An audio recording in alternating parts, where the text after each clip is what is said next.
Greetings from Florida. The warmth of being home is a reminder why I've chosen public service.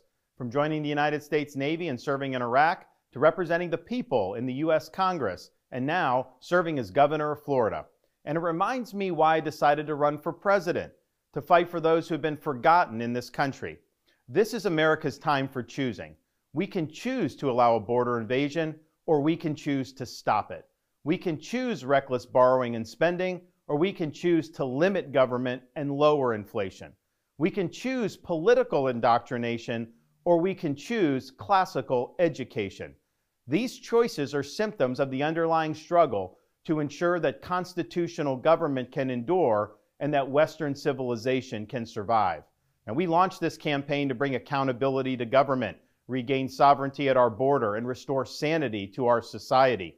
We cannot succeed as a country if we allow our nation to be invaded, our currency to be debased, our cities to crumble, and our kids to be indoctrinated. The DC elites who facilitated this mess do not care about you, and they do not work for you. They work for themselves.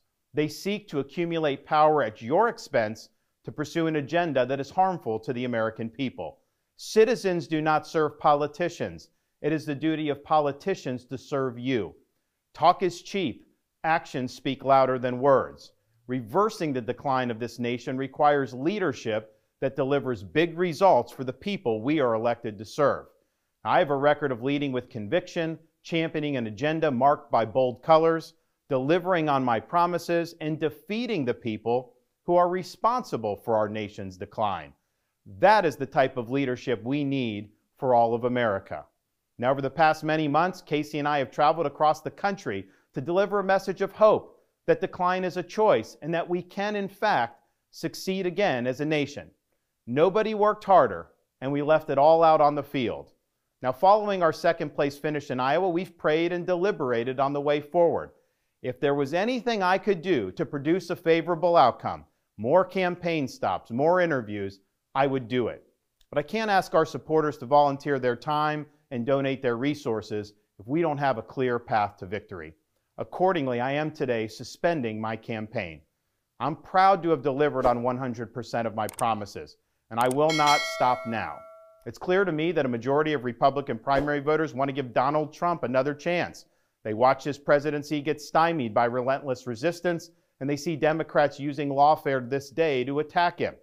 Well, I've had disagreements with Donald Trump, such as on the coronavirus pandemic and his elevation of Anthony Fauci. Trump is superior to the current incumbent, Joe Biden.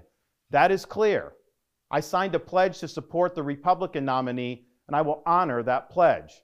He has my endorsement because we can't go back to the old Republican guard of yesteryear, a repackaged form of warmed-over corporatism that Nikki Haley represents.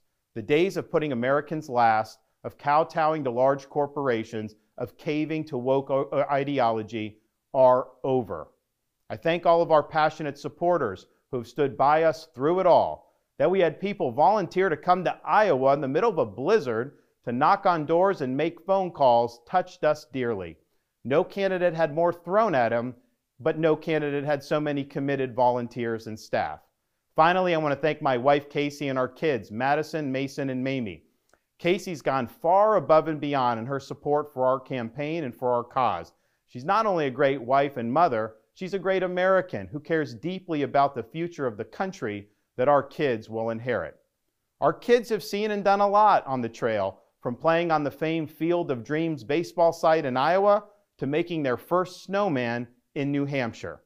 They are one of the reasons we fight so hard for what we believe in.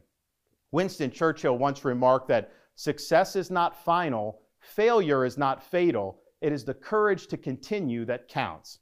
While this campaign has ended, the mission continues. Down here in Florida, we will continue to show the country how to lead. Thank you, and God bless.